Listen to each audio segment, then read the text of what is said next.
makes two of them because it's dumb like that. Well, thanks for being here, everybody. Right. I think I've got all of my my issues squared away, but correct me if I'm wrong. Is my audio working? Yep. I can hear you. Yeah, your audio on your channel now, Jason, is perfect. Yeah, awesome. Okay, thanks, Zeb. Tune it up just a notch. Am I working too? Yep. Yes, Maris. Cool. And Jason, Michael, if I could get rid of all my issues just by joining a podcast, it would Ryan be amazing.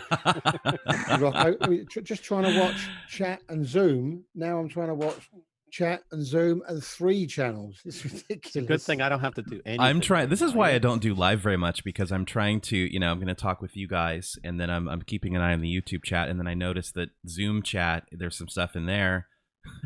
Oh God, I forgot about that. Yeah. Now you know why I have 10 monitors in my room. I can put stuff everywhere. Well, I've got a 49-inch ultra wide, but I have to literally crane my neck to see everything. Yep. You need one of those grandma seats in the car which just turns instead of you turning, so you can just swivel on your chair.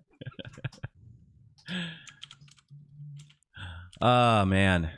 So I'm still having problems with webcam. So can I tell you, I just love this cough switch that I got. Let's see it. What? The best. What do you have? I can't. It's on the floor. Oh, okay. It's a hardware, an XLR hardware switch that you could just put your foot on, and it mutes your mic. Oh, that's brilliant. That's it is so fantastic. I love it. I knew there was OBS and everything. It mutes the mic output, so nothing picks it up, whether it's OBS, Zoom, nothing. So I bet that's come in handy with your cough you've been having. Dude, I wouldn't have been able to make the streams had I not had this button. Rocco, is it what is it plugged into? Is it plugged into a USB audio interface or just directly into the PC? So the mic, it goes from the mic is XLR, then the mic goes into this cough switch, and then it goes from the cough switch into the cloud lifter. You're calling it a cough switch. Is that actually what it's called? Yeah. It's actually called a cough switch. Yes. Oh, wow. It's awesome, dude. I could really. So it's a foot pedal mute button. That's so. No, that's exactly perfect. what it is. Because I have to. I'm constantly clearing my throat, and that would be a great thing to have. Well, Rocco, can you plug it remotely into someone else's mic?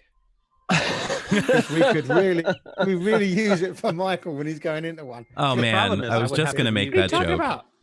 If like on the live stream. Oh, just because I'm talking, I got you. I would not only have to mute Zoom, but I would have to mute OBS because if I needed to cough, because the global mute shortcut wasn't working for me in Gnome. So it works beautiful in Plasma, right? Although when I say that, it's no, that's not. It's not a thing. It works beautiful in Plasma, except for the fact that you have to activate it 3 times for it to actually start like recognizing that you're hitting the button. But that's what I wanted to get away from, Michael. I wanted to get away from it possibly working. Right. I needed the software. I needed a sure way that this would work, and this. No. Well, Michael's not muted like right saying, now, but it's still. I hear him. It's okay. Shush. Shush. I'm not saying that this is like. I'm not saying Plasma is great because of this. I'm just saying like, and also it took them 10 years to get to it. But like, I'm just saying like, the way I have it is like the same, but on a software level, and it bothers me so often, especially like when I mute myself, and then the click of the keyboard is in the recording. Like the having a foot pedal thing just sounds fantastic. And I need the link. Yeah, we all need the link. Whining everyone? Is that what I'm? No. I'm excited because Rocco told us about his foot pedal mute thing, which is awesome, and I want to get a link. So what you tried Lumiri? You give him your affiliate link. That's what I'm going. Well, I don't have an affiliate link. You should do an affiliate link. Oh shucks! I had an affiliate link, but the problem was nobody bought anything from it, so they decided to say, "Hey, nobody bought anything from your affiliate link, so you don't have it anymore." Oh, come on, people! Buy stuff from Rocco's non-existent affiliate. It's non-existent. I just anymore. wanted to mention. I just found out of a command for pulse audio control, where you can toggle a specific input. So maybe you can set that as a global shortcut, and that would work everywhere. Yeah, I mean that does it that should work in terms of like as long as you have this, like if you do the toggle one, it should work, but I don't know if you can do like a regular full mute system versus like muting the individual device. Well, plus, like I said, I wanted to be 100% sure it was muted. I didn't want to. Of course, but if anyone is interested in something like that but doesn't want to invest in hardware, maybe. Okay, I'll just post this in the chat. Uh-oh, There's a Rocco link froze on my And screen anyways. The only thing you have to Yeah, change he is did. the actual name of the interface. I did. Yeah. Nope, So, he's back Ryan, now. You're back. I'm guessing, Ryan, on your stream, the people without videos are second-class citizens. Yeah, if you ain't got video, you're second-class citizen. You turn on your video, you're nothing to us. No, I'm So teasing. harsh on him. So Ryan, I don't know. Let me Ryan, just turn show my video people. on then. Hang on. Ryan, your video's not working. There Right, you I go. think- There's my See, now video. you showed up, Zev.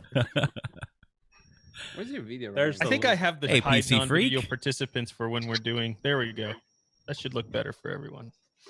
Now everyone's showing up. Even if you except don't us. turn your video off. Except us. Yeah, why is your video not on, Michael? I haven't done He my hair hasn't yet. combed his hair yet. Yeah, so Oh he hasn't, my he hasn't combed his God. beard. Oh, Zeb knew Unbelievable. exactly. Zeb knew Hat on exactly. or something. But actually, All I'm right, just setting so up Jason- some stuff. Yo, To officially kick us off, I have to ask, because let me first of all preface this by saying my gaming life changed forever when something called Ultima Online came out.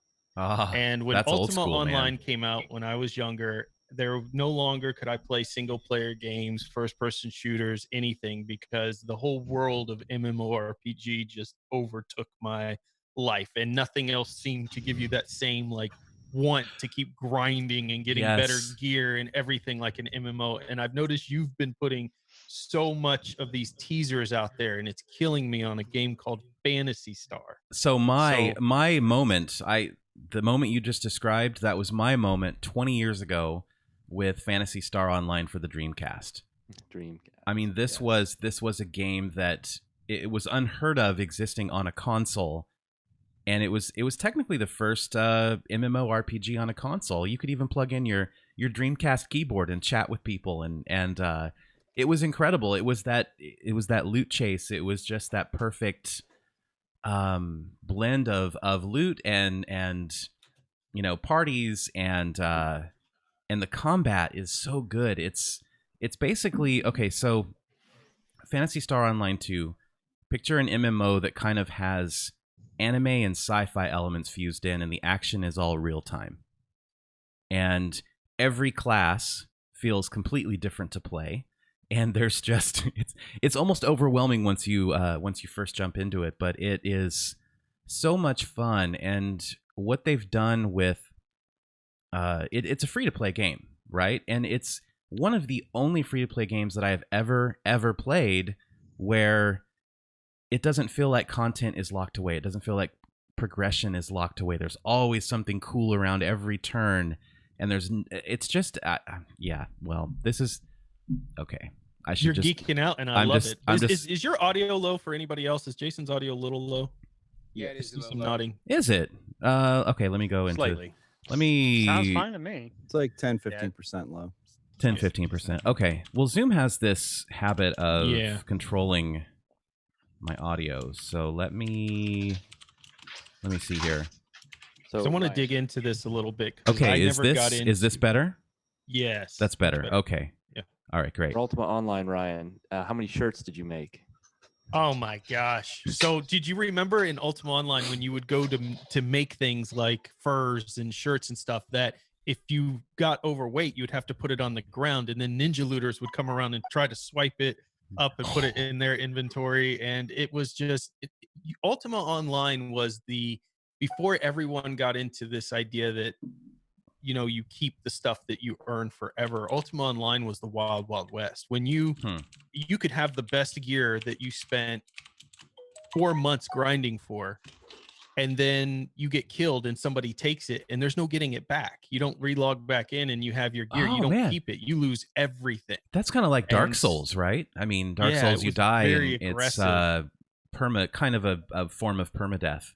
So that was really innovating You way get to back keep then. your skills, so your same level and Sure, same power. sure, but so your that does, loot, but like, all your gear's gone. Yeah. Can you go back and pick it up if you can get if to you're it able to somebody before else anybody does. else does, right? Okay. And so okay. this created this environment which was so unique, where people would come up with all these unique ways of taking other people out. One example is if you got powerful enough, you could tame a dragon. So what one person did is they tamed a dragon and then portaled them to the beginner level of Ultima Online, which then killed everybody, including the guards in the town, because everyone was up for killing. And then they just looted everybody's body in the whole vicinity. Or one time I got caught by a guy who left gold coin trail all the way through the forest, and I'm picking up each gold coin trail, picking them up, and then it leads to a mob of them who then kill you, take all their gold back and all your stuff. Like, it was just, it was crazy. Wow. It's when MMOs were hard.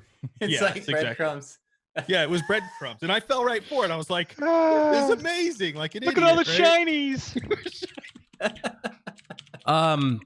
Does it make you old that I bought Ultima 1 when it came out? Because that scares me. That's awesome, though. No, Ultima, that the makes original, you yeah. that makes you seasoned. Wise. Yes. Yes, seasoned. You're a seasoned Great. gamer. Exactly. Anyway, Ryan, I mean, it's free. It's on Xbox. It's an open beta. So if you have an Xbox, just I do have an Xbox, so you can't play it on PC, or you not can, yet. But it's, It'll okay. be out on PC this spring.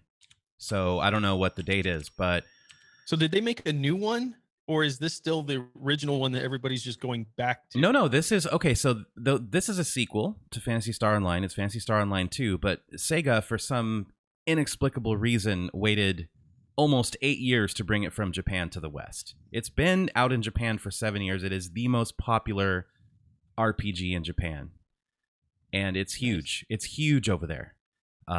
So Phil Spencer of Xbox, he actually was instrumental in helping Sega bring it over to the West, and so they've got, you know, their whole like timed exclusive for it, but it's eventually going to come to PC, PS4, Switch, so it'll be on everything.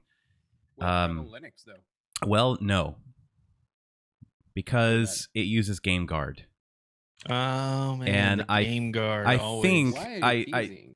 I think GameGuard is a total deal breaker on Linux. So yeah, it's unfortunate. I mean, I wanted nothing more, you guys, than to be able to say, yes, I'm playing Phantasy Star Online 2, like sequel to my favorite game ever on Linux, but Let's see, that's how I feel about Doom Eternal. My Windows partition's probably going to get some work out here, because I can't live without Doom. Doom is my jam, man. I love some Doom. It so will run eventually. It needs some tweaks in both Procon and I think the graphics drivers, some more newer Vulkan features, and then it's gonna run.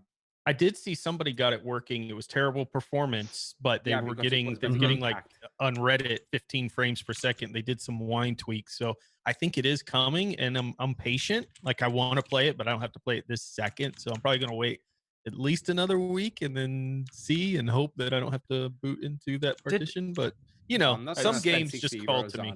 Did anyone? It's the same thing for me, but it's just costs too much at this point. 59. Yeah, definitely. Quick note. Sorry for interrupting. Whoever's typing, just want you to know that you mute, please, when you're typing, so it doesn't interfere with the.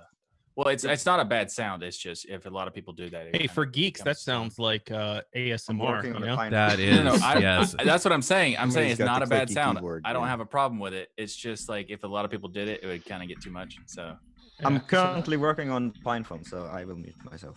Jason, what's his game called on the Xbox, and where'd you get it from? Phantasy Star Online 2. It's in open beta, so it's in the store. You can just download it. So is this a game that I could play with my son? We just started playing Sea of Thieves. Absolutely. Okay. Yeah. Awesome. Yeah, so, it's very easy to party up, and it's a lot easier than the. I actually am so hardcore that I was playing on the Japanese servers on PC. Look at you. Hey, there's Michael. What's up, dude? Camera works. Still not on his stool. Finally.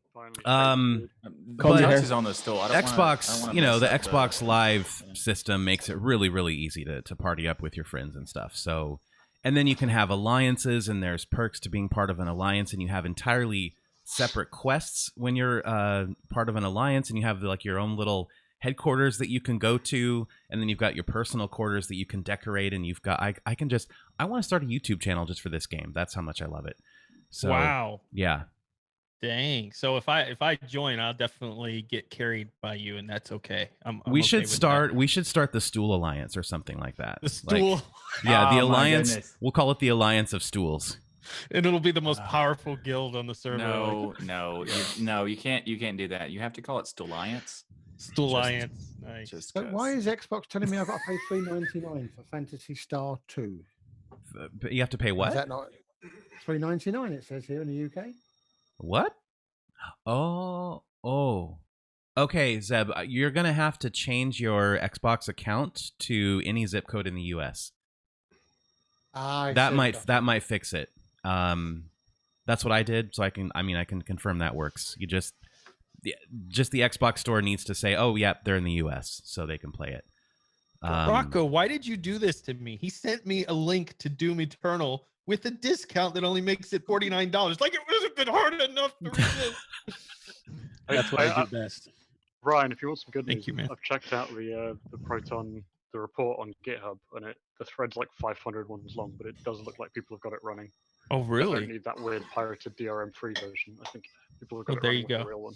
Yeah, so Bethesda accidentally released. I think they released it initially without the de novo DRM, and so there's tons of cracked versions. But I mean, yeah. Yeah, it'll get there. Like it'll get there. I getting mean, it to work without the DRM, so that's pretty good. Because I was worried it would like be blocked, but it seems like it just works. did anyone expect, or was I just being naive? Did anyone expect Doom Eternal to just work right out of the gate? I did. Yeah. I did I was too. being naive Yeah, because of the Vulcan thing. yeah, Vulcan and this Doom will run, 2016 and they don't is have beautiful. multiplayer. And yeah. I well. was hoping it would work. Yeah. It's just a matter of time anyway, guys. I'm one of those people that I just absolutely want to play this game. I'm just waiting right now. I want the price to come down and the compatibility with Linux to be there, and then Yeah, I'm gonna be all in. the compatibility with Linux is not going to take long. People are going to hack away on that 24/7. So That's the great thing about Linux. Yeah. Here is like the two. I think it's like two Vulkan features that are missing right now. And what people have done on the video you see on Reddit is they actually hacked the DRM-free binary and replaced the system calls they are still not supported currently in Linux with ones that shouldn't do anything particularly interesting, but they work. So. Again, it's a hack, and I'm surprised it works. But yeah, but there's a patched version of Wine that now has those features exposed. So nice. Yeah, I mean that was an initial hack, but you don't need to do that anymore. I think This is what I just compile Wine 5.0.5 and it should work okay-ish. Nice. We'll see. All right, I said cool. this on Destination Linux last week. If you tell the Linux community you can't do this, just watch out. They will do it. Just to spite you. Even if they have no plans of playing it, they still hack it just to let you know your DRM's crap and we did it. I don't think it has anything to do with the DRM. Maybe not, but the point is they'll still hack it.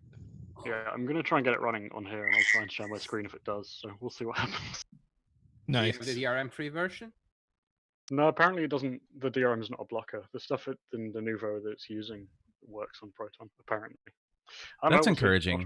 Yeah, I thought it just came down to something like it wasn't reading the driver correctly. Because when I fired it up, it was really interesting. It was telling me Windows driver versions. Like it said you're on NVIDIA 337, but you need NVIDIA 442. And I'm on NVIDIA 440. So that was strange. But yeah, it'll get worked out. So for everyone in everyone's chat, if you are a patron of anybody in the DLN network, Linux for Everyone, Tux Digital, DOS Geek Channel, Destination Linux, you can join in here on the Zoom link. The creator should have shared that link for all their patrons to join. So Yep. if you want to join in the conversation, feel free. This is just an open conversation. I think a lot of people with everything going on just needed a chance to hang out and talk, so you guys can bring up any subject you want. Only rule is please keep it family friendly because we do have a lot of kids and things that watch and listen, so just keep that in mind. So Jason, yes, you have completely you have, what is the word here, you've gotten me all fired up over trying Phantasy Star 2. Dude, please try it. I'm going to get this set up with my son. We've been playing a game called Sea of Thieves. Right. And this is an MMO where you go around as a pirate, and you do pirate things. You find treasure, you steal from other pirates, except we're not good enough where we're stealing from anyone. Everybody's stealing from us right now. So, you know, we'll get there. Yeah, But and the we'll great thing about it is it's PvE, so it's not. I don't know. The community there is cool so far. It's very friendly and helpful, and even the Reddit, the subreddit for the game is surprisingly positive and helpful. So it's a really good start. Nice. And yeah, I would love to have more people to play with. It's an interesting game in the fact that you can play the majority of it solo if you really want to, because you can bring in allies to your party who are like AI or sort of like mirrors of your existing friends, like AI copies of your friends. Oh, that's and you can cool. you can team up with them. But yeah, it's always great to play with real people. So that would be, and I got to ask you, with the controller and the Dreamcast, take yourself back to the Dreamcast days, because I never got the Dreamcast. I don't remember. Maybe it was the PS2 was in competition with the Dreamcast. I think I had that. PS2 is what buried it pretty much. Yeah. Yeah. But they had a little in the controller of the Dreamcast, which made it really unique. There was a LCD screen. Oh, the I recall, that VMU. you could- Yeah, the VMU. Yes. Now, did that play in the Phantasy Star so you could have like your stats or something on that? Do you recall? Oh, I don't actually remember. Because I thought I that think was one of that the there coolest was. features. I think that Dreamcast there was was. Dreamcast is amazing. Best console ever. Yep. I think that you could do things with your mag, and your mag is like your little kind of robotic pet that supports you, and you can like grow your mag and evolve it and things like that. So I think it tied in there with the VMU. So for those who don't game, the difference between this type of game and a regular type of game you may be thinking of like Doom and an MMO is an MMO has no ending officially. It's kind of a forever, you grind, get better gear. It's kind of professional Barbie dress up in a way. It's all about the gear that you have, constantly trying to get the better armor, better weapons, all of this stuff, and higher levels and more power unlocked. And you're constantly playing with other people from around the world. So in a way, it was really unique. It's kind of like how Destination Links Network is, that you got people from everywhere. You were playing from people from Japan and New Zealand and doctors and lawyers and all these different professions were all playing these games, and chance for all the adults to be kids, basically. Oh yeah, I've been quite a kid with this game. And they're quite addictive. It gets so bad. Like when EverQuest came out, this was probably one of the most addictive games. They had support groups and things to get people to stop playing. It was so addictive that they would come out with, because they would basically ruin their whole lives over just this fantasy game. So take that into a VR realm one day, and it may be some of these realities we see in sci-fi, right? Where people just lay on a bench and never get out. I'm just going to say, like, just be careful with this game. Just be careful. Because what's the name of it? Phantasy Star Online 2. I don't have an Xbox, so I won't be able to play that anytime soon. Sounds like Ready Player One, the book. Yeah, exactly. A cool thing about consoles, if you have been looking for one, they're usually really expensive, but you can get Xbox Ones really cheap now because the new consoles are coming out. So you can pick them up for nothing. And if you have any repairability skills, I picked up 2 of them all broken for under $150 and just fixed them. A lot of it was just redoing thermal paste and cleaning out fans and things like that. Or there's a little piece, the CD-ROMs break on them really easily. When you open the box, there's a little piece that comes disengaged from the CD feeder. And if you just take that plastic piece and put it back in place, boom, your CD reader works again. So really easy to fix if you want to pick one up on the cheap. Still, if you have those skills. Proprietary consoles, I don't like all that kind of stuff. I'm kind of hey, you don't beat up on console gamers just because we thrive for 60 frames per second. You know, don't beat up on us. I'm not saying I'm not talking about any of that. I just say I don't like running any proprietary anything. So consoles are kind of like the worst proprietary kind of computer that you can get, because they're not even general purpose computers. Well, you're not wrong. And I totally respect that opinion. For me, I think it's really weird. Like, I would rather play this game on an underpowered console than have to play it on Windows. Well, because the experience is like on a console, the operating system like is tuned down to do as few things as possible. While when you're committing to an operating system for your PC, it's your whole computing experience for everything: browsing, working, doing videos, watching stuff. It's more pervasive, if you want, your computer operating system, while console is relegated to just gaming. So I understand your point of view. It feels less dirty in a way. I would argue though that consoles have come a long way from just gaming. I know a lot of people who buy them just to play their Blu-ray libraries, to Media stream center stuff, content, to work as their DVR. They are definitely, they've ramped that up. In fact, I would say Xbox One and PS4 were the first time console games really took over the media department even more heavily than they focused on the gaming aspect, I think, in a lot of ways. Yeah, I mean, Xbox One came out of the gate. In I think, well, they did it wrong. They did it wrong. Remember, it was you're going to control your TV, everything TV. Your Xbox is your TV. It's like, no, I want games. And they paid for it in their market share. Although I see Xbox has come back during this latter half pretty good. They have made a comeback, and their license. You know, Microsoft makes good moves, like them or not. Their license for their all-in gaming pass, where you can play any game. It's not cloud streaming, but basically you pay one monthly fee and you can play this massive library of games, has been a great value for me and my kids, because do you have switch games? Do you have Ultimate or just Game Pass? Yeah, no, the Xbox Game Pass. Game Pass, yeah. And you can stream those to your computer if you had, so they're doing a lot of integration work, which is, And generally, I trust the Xbox to control my TV rather than like the Google operating system Android that's inside it. Exactly. Yes. Yeah. I would agree with you there. I trust Microsoft more than I trust Google. What? I think that's not like a good. It's not like saying, hey, Microsoft's trustable. It's just like Google's that bad. Exactly. I mean, you could. It's pretty bad to say, considering what our perspective on Microsoft used to be. Exactly. You could just build a Raspberry Pi and use that as a media Raspberry Pi makes a great media player. Yeah. Yeah, I mean, Raspberry Pi plus Kodi or LibreElec anyway. Exactly. Oh yeah, The other problem I got with these proprietary pieces of hardware, and these includes smart TVs. I hate smart TVs with all my heart. Is that when they get out of support, you can basically throw the thing away. I mean, just think of something like Netflix. If you want to watch Netflix on your browser, you will always be able to do that on even a piece of, on an old PC. But when the Xbox One gets out of support and they stop developing the Netflix app for it, you can't do anything about it. You just have a very expensive paperweight that you cannot do anything with it. Yeah, it's true. Yeah, that's actually what our TV is feeling like, an expensive paperweight right now, because it's wait. I think this is kind of like, you're making an exaggeration. You can't do anything with it. You could shoot it part of your set. You can make it part of your set. Yeah.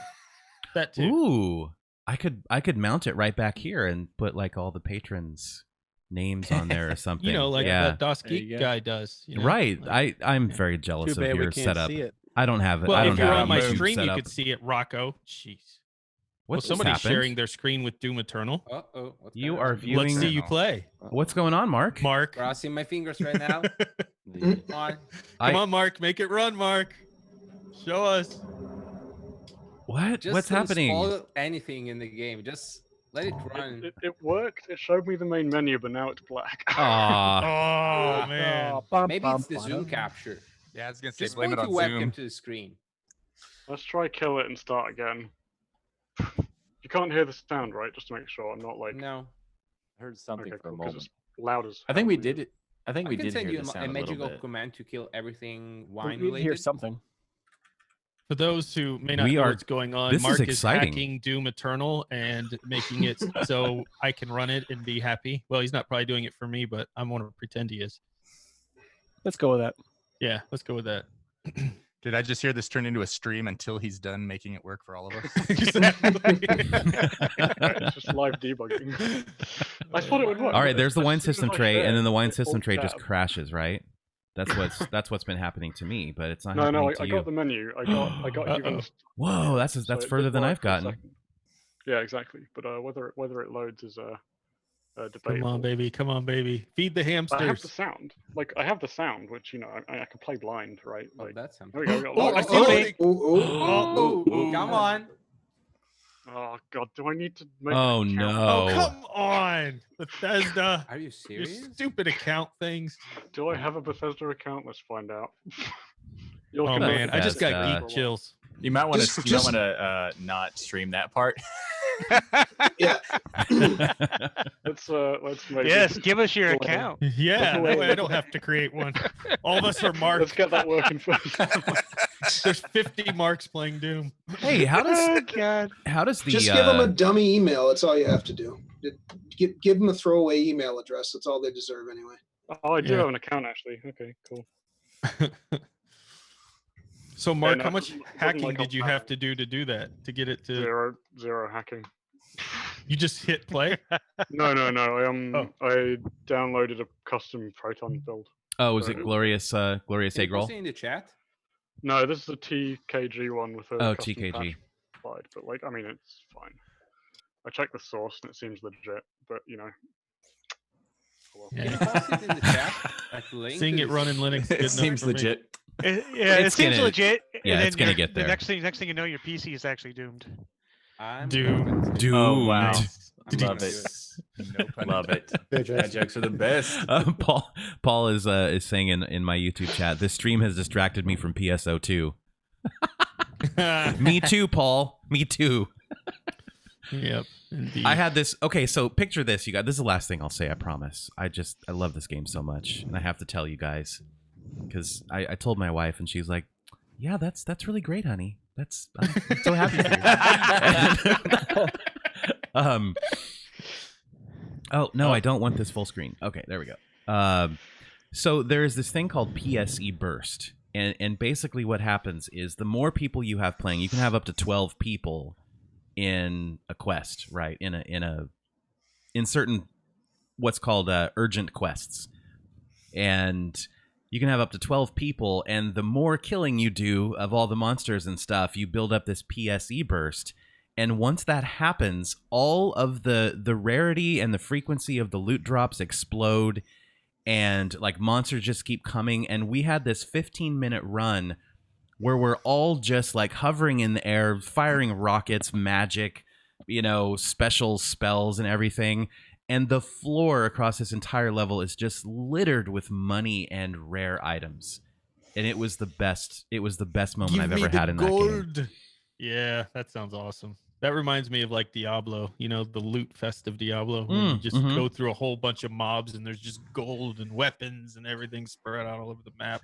Yeah, it's so much fun. Is it weird that I had the crazy urge to go? That's good, dear. It's not weird, but it's rude. Yeah, it's rude. Rude. That's it, Michael. Go sit in timeout on your stool.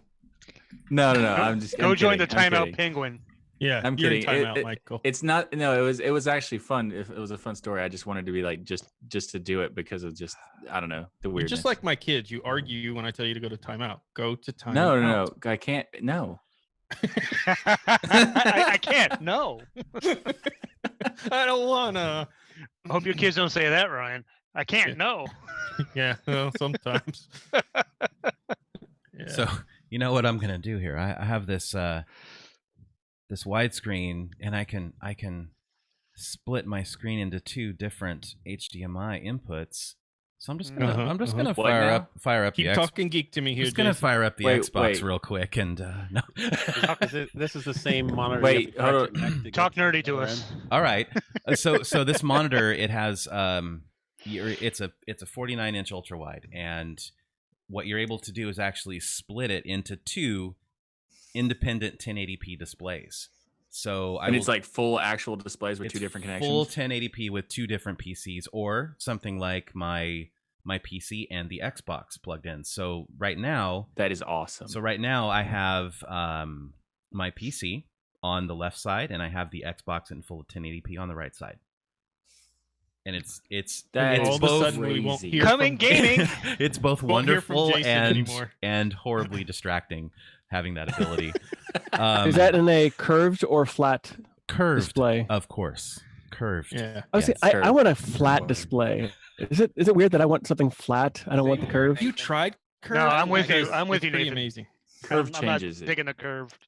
Michael Like, got what- to sit in front of my curved monitor, and it changed. I Yeah. think his perspective on how cool it can be. It's very I've He's encapsulating. been cross-eyed ever I've seen him since. as well. He's been cross-eyed. Just note to self, if Well, that explains a lot. anybody wants to add me on Xbox Live, I'm going to put it in the Zoom chat here. All right. I got to capture this because it's going to be a For the thing, flat I feel marker like. stuff, flat or curved. I think curved is distracting, or even I mean, if you're doing something like graphic design or anything where you need to be precise and you need to see straight lines, I think that curved actually hurts the experience. I mean, everybody looks at it differently. I thought the same thing until I got one, and then I was like, okay, because this is bezel-less as well. I mean, it's near bezel-less, and Yeah, I've seen them in stores. it's and just stuff. so like, and it's a very small curve. This is only 1800R, so it's a very slight curve, but it's just enough to give you that depth in your screen that I don't know. It just feels like you can reach in. And I've never done gaming on the curved stuff, but just using the curve when we were doing the OBS and like doing the stream, like that was like, it is very nice, and it's super creepy because like the first 15 minutes it was so awkward and weird, and then I got used to it and looked at it flat when I was like, what, this is worse. How did that happen so fast? You know, you bring up a good point, Gabe, because Michael's point is good for Gabe because it does about 15 minutes when you first get to a curved monitor, you feel off, and then now I look at a curve and I don't notice it. But like, it's hard for me to even see the curve of the monitor. It's just kind of been apart. But for the first 15 minutes, I didn't like it when I turned it on. I mean, your brain eventually Alex, adjusts to the change. Mm-hmm. Let me see here. Let me get Jason added.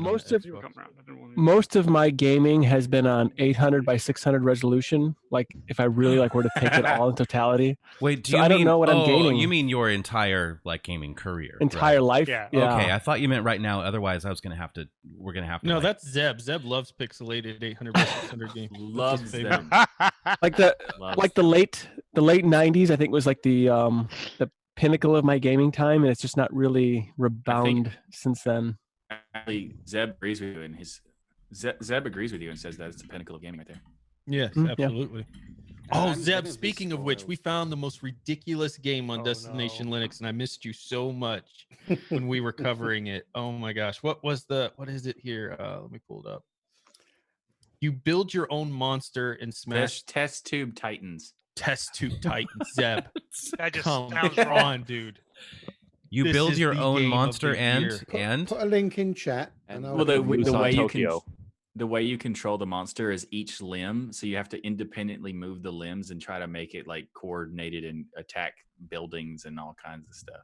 You Like build what? the stupidest monster you can, and then you struggle to control it, and it just smashes into buildings, and then you can eat police and do can general also do destruction co-op of stuff. Godzilla monsters. and But stuff. are these? It's like a real- modern Rampage. Are There you these go. real monsters or Ah. are they Lego blocks? No, they're it's good graphics. I mean, Yeah, it's not very great stylized graphics. graphics. Yeah. but It's stylized, but it's also good in its style. there you go. I It's put the not link just in it's my not just chat. 3 pixels like we normally mess with you. You may have missed it before, but next. Oh, come on, Zeb. Already? You didn't give it a real shot. I don't feel Yeah, like. you got to watch I've the watched video to get. 3.5. Well, no, I've watched 20 seconds of the video. Next. Hey, I mean, at least he can rule out things that quickly, right? Good for him, I say. Yeah, I mean, I just don't do anything that isn't proper graphics. Plain and simple. No, So- I think that what he said by next was that that's his next game he's gonna buy. Yeah, next Yeah, is right. what you'll find it on Zeb's stream. So everyone subscribe to Zebedee Boss so you can watch him play Test Tube Titans Yeah, tomorrow, right. I think, all day. Oh, Mark is 24 going to stream. try and launch Doom 24-hour again. stream of Test Tube Titans. I just spend like 10 minutes Don't think recovering so. my Bethesda account. Hey, was it DL that I learned about Mindustry or Mindustry from? Was that one of the games here, or is that somewhere else? It could have been DL, but Mindustry, Mindustry was actually. Well, sorry, I was talking It was over a Linux everybody. for Everyone episode. Yep. Yeah, it doesn't sound like a Linux for everyone via Gaming on Linux. Liam. All right. Liam did that. Let's see if this is going to work. Here's your profit this fails, but then it lets you get past it. So the frame rate is horrific because. Dude, but there's the menu. Fine when I was in. Oh my! Oh, I'm getting excited. Too young now. to die. I love it. Too young to to die. I Come on. love it. Yeah. There's 2 levels above Nightmare. Yeah, I don't know what the 2 levels above. Jeez, I didn't even look. 100%. Here we go. And does God It's mode gonna still be- work? Press space already. ADSSD or something. ADSSD. It's gonna be such bad frame rate. It doesn't matter. Oh my god, this is loud. Yeah, it's not going through. It looks like 1 frame per second. Wow. It's probably the screen. I'm pretty sure that's the screen sharing. This is too pixelated. I'm not buying this. What are you getting on Not it, Mark? proper graphics, sir. I can't even skip this. Oh, here we go. Let me skip. Who's the heavy breather? Is that you, Mark? I don't think so. Hey, look! It looks fantastically fast. I don't see any RTX shadowing though. You should be used to these graphics, Ryan. You must be running an NVIDIA. Yeah, I am. This is a 27. Okay, yeah, that makes sense. Anyway, it can't stream it at all. Jeez, it's like 5 FPS while I'm streaming it. But there you go. It does Okay, work. but it's running. It's running, and that's a custom running. TKG getting version us of close. Proton. How does it run on your computer off the stream? Yeah, Does let me it just run try all that right? out for you. It seemed alright when I was testing it earlier. Because but it well, might see how not. many frames per second you get when you're not, doing it here. I was seeing that YouTube video. Woof! Wow. Whoever's got a mic in front of their face, like a headphone mic, or is eating it, one or the other. either mute or put it away so it's not going in front of your mouth. I was seeing like 15 frames per second on YouTube. Good I fiber. don't hear anybody breathing into a mic, so maybe they muted already. Maybe it's Jason. He's breathing heavy because he's got Phantasy Star Online over there on the right side of his No, you screen. guys, my attention. I swear to God, my attention is 100% on this right now. So, as much as. But every time you look over, we hear the heavy breathing. Phantasy Star. I gotta feed my mag. My mag is hungry. You gotta feed that thing constantly. Your pet? Yeah, Virtual pet? My pet. Yeah. It's great though. You can feed it like weapons, and like how you'll get a bunch of loot that maybe you don't need or you don't feel like walking over to the store and selling it. Just feed it to your mag. It'll level them up. So you can feed your pet like steel and stuff. Like grenade launchers and furniture for your room and stuff. So Yeah, awesome. yeah. Will that work for my dog? I wouldn't recommend it, but Yeah. maybe if it's a softer thing. Yeah. It is a I pit don't know. bull. I have a Labrador / Golden Retriever, and I'm pretty sure it would eat anything you put in front of its mouth. Wait, so can I actually play a clip if I've never done the screen sharing on Zoom? How do I do that? If I just want to play. If you do the share button at the bottom, Bottom middle. in the bottom middle, Then I'll just you see share my whole participants screen, but and my then share. screen is Yes. 32 by 9 though. It'll let you select what you want to share. Yeah. Oh, actually, hold on. I will just. Good thing Rocco's here. He's I will actually just professional. Split it. Rocco's super professional. Unlike the rest of us. All right, so I think the stream still looks. It's not that he's good. professional; he just cares. What is that supposed to mean, Nate? Okay, so if I do share and Where's your loyalty? I mean, We I care launched the if- app first. I launched the app first that I want. Until I saw him laughing, I was going to say he had the stream muted. No, that was. Oh man, sorry about that. Okay. This is probably Now gonna look, look you gave him a terrible. coughing fit. All right, let me. Looks like a lot of Pop OS behind you there, Rocco. Is that a Pop OS laptop right there? It is. Pop Are you, OS. are you still a Pop OS fan? Yeah, that's what I'm Are you? on. Have you been distro hopping? I have. I got a test machine that I distro hop on. I got But your main machine's been Pop OS for how long? since last April. Dang! So it's wow, We've made some life changes. Coming up on a year. Where's That's Rocco? impressive. What did you do with him? Yeah. All right, guys. Found Pop OS and never looked back. I'm gonna share this real quick. I don't know if it'll work, but I want to show Ryan this crazy PSE burst thing I was talking about. I want to. Yes. Share All right, computer show us. sound. All right, here we go.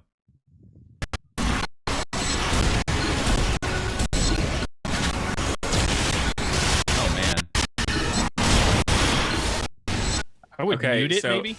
Yeah, there we go. I'll mute it. There you go. Okay, that's better. So look at the ground. Slightly it's just better frame rate. Oh, look, slightly another better. Yeah. pixelated game. Oh, look at the chaos! Is this like floor is lava or something? It is actually. The floor is actually lava. Yes. Is this an NVIDIA card? No, this is an Xbox One. It's NVIDIA, everybody. NVIDIA. So this went on for like 15 minutes, and it was just madness.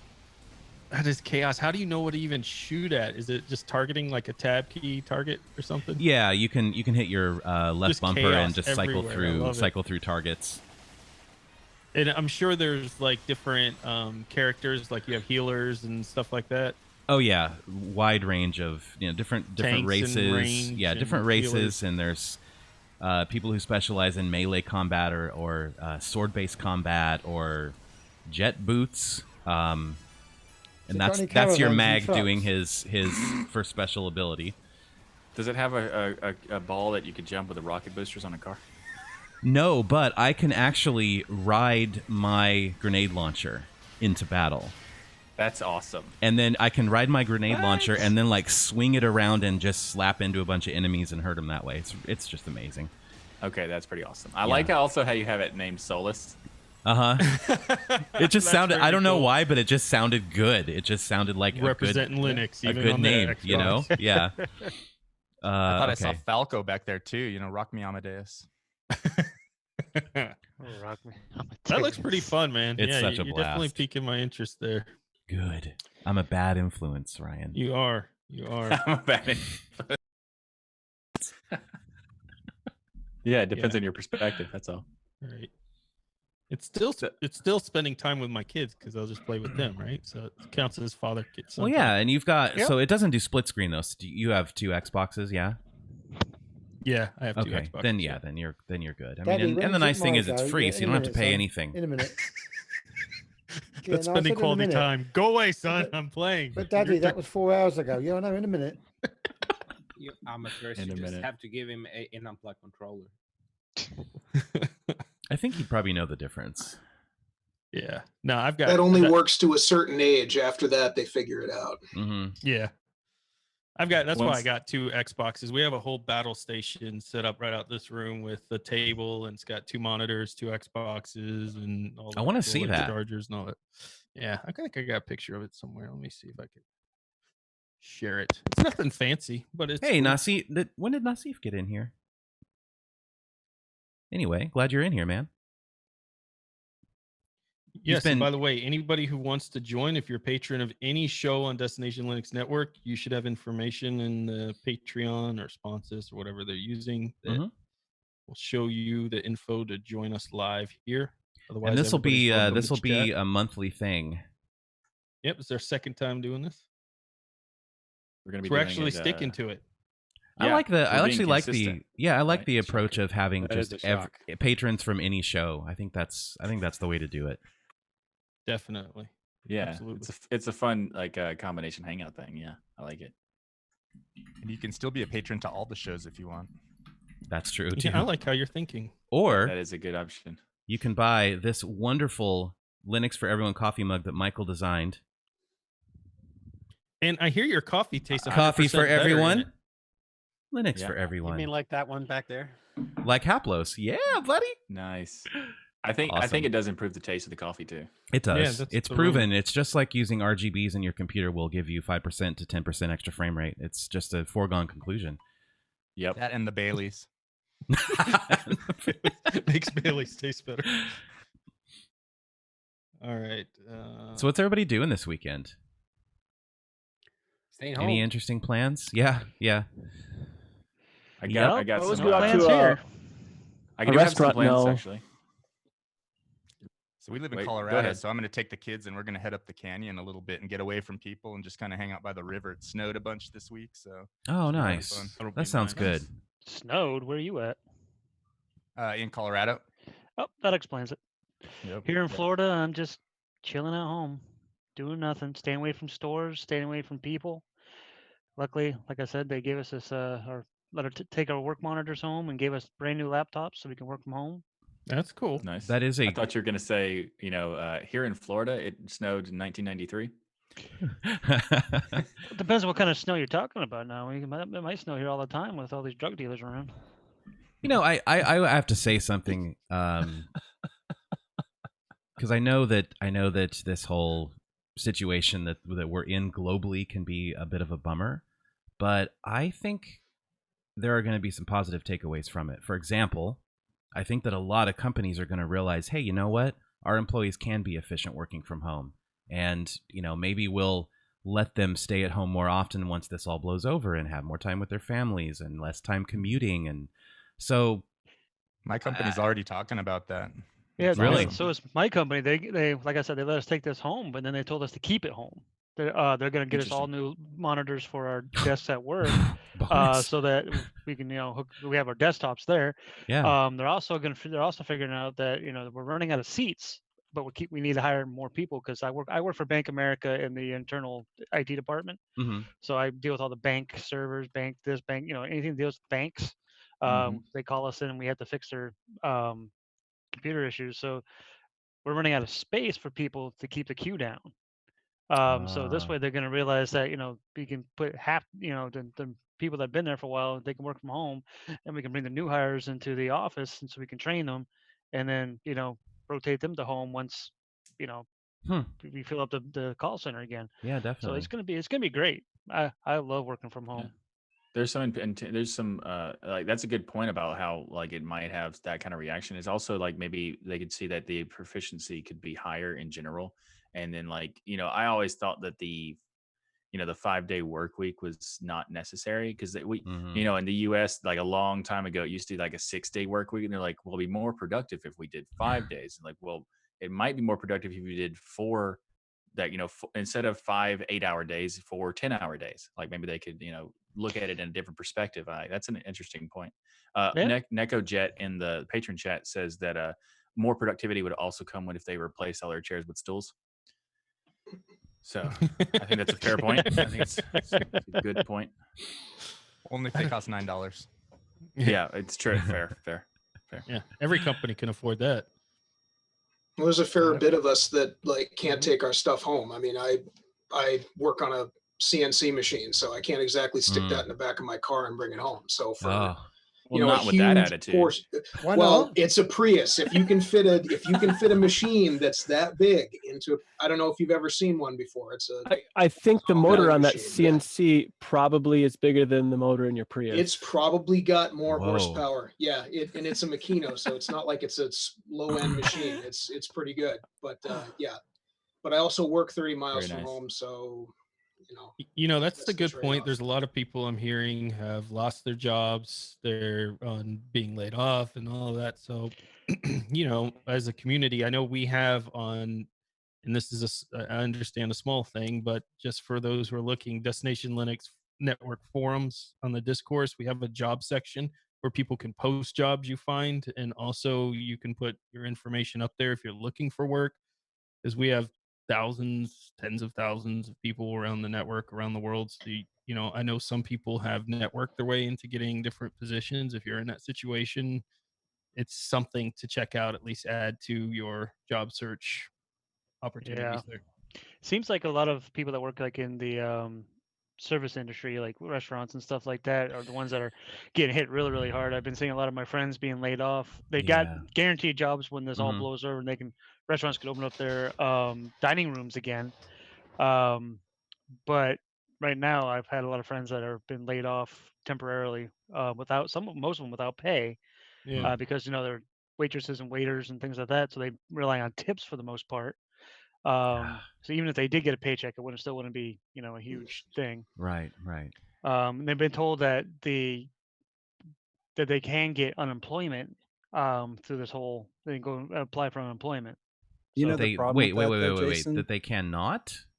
They can. They Oh, can. they get can. unemployment. Oh, okay. They can, but the problem is, so I was a waiter for a while, and on paper you make nothing. So all of your tips are based off tips. of Mhm. or all your reimbursement, you know, or all of your benefits, so unemployment, everything. I mean, on paper I made like $10,000 a year, but in reality I was making much more than that. But it's all because it's tips. You know, I have seen some creative solutions. For instance, you know, my son is in karate, and his teacher set up Zoom and is doing virtual classes now. So it's the same time, and that's so cool. that's keeping a lot of people from canceling in his job profession Right. is by utilizing Zoom. I know a lot of restaurants are doing drive-through only and or doing delivery to people's homes and things. Our state actually just hands-free added delivery. alcohol to the list. So now restaurants can deliver food and alcohol. So that hopefully will pick up a little bit for them a little bit. Yeah, alcohol is always a good one. Yeah, as did New Hampshire. Not only can we collect benefits, unemployment, if we're even quarantined, like we don't even have to be diagnosed. If we have to stay home and take care of somebody else or put in place, we get unemployment. And the other thing is everybody has to be takeout only. You can't, or delivery. You cannot sit down and eat anymore. We've got it like reverse in the UK. My wife's a school teacher. And they are saying that if you are what's called a key worker, i.e. a nurse, a doctor, a truck driver, and anything that's got to do stuff, then your children still have to go to school, and the school has to accommodate them. Well, we're just coming up to the 6 weeks holiday. And the government has said, tough, no school holiday this year. If your child is a key worker, the schools will stay open and will look after your child for you. So through the whole 6 weeks, my wife has now got to work 1 week on, 1 week off. But it's meant to be the 6 weeks holiday, which they shouldn't be at school anyway. But they're saying, no, you've got to keep the schools open, and teachers, you've got to go to work.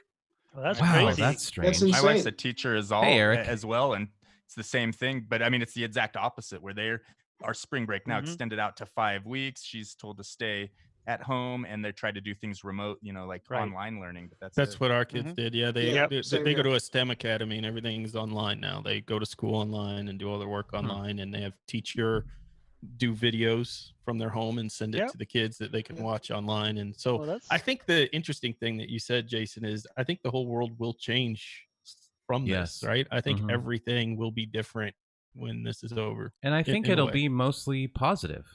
Some of I it really will do. be, Yeah.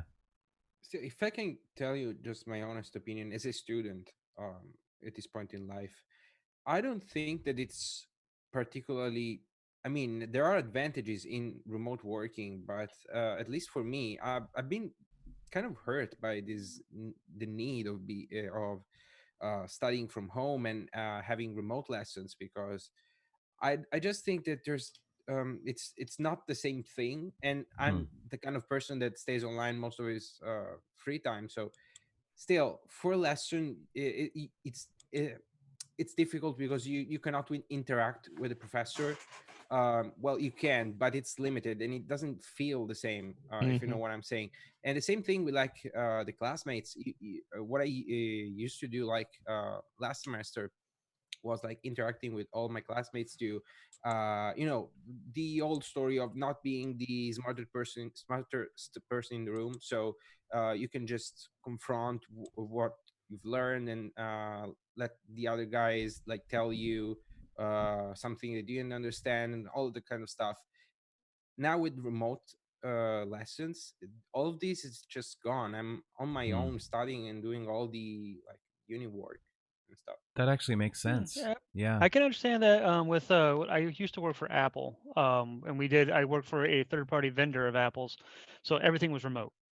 So we had to do a 6-week training period that was online only, and we used like this program called Blackboard Collaboration or Collaborator or something like that. It's a Blackboard. I don't know what you guys are using, Gabriel, for the interactivity part of it. Different things. Some are using YouTube and a separate Telegram group. Some others are using Zoom. Some others Teams. And by the way, I cannot set up Teams for the love of me. I cannot set up an education account. Yeah, with Blackboard Collaboration, it was a pretty robust program that allowed us to do a lot of stuff interactively.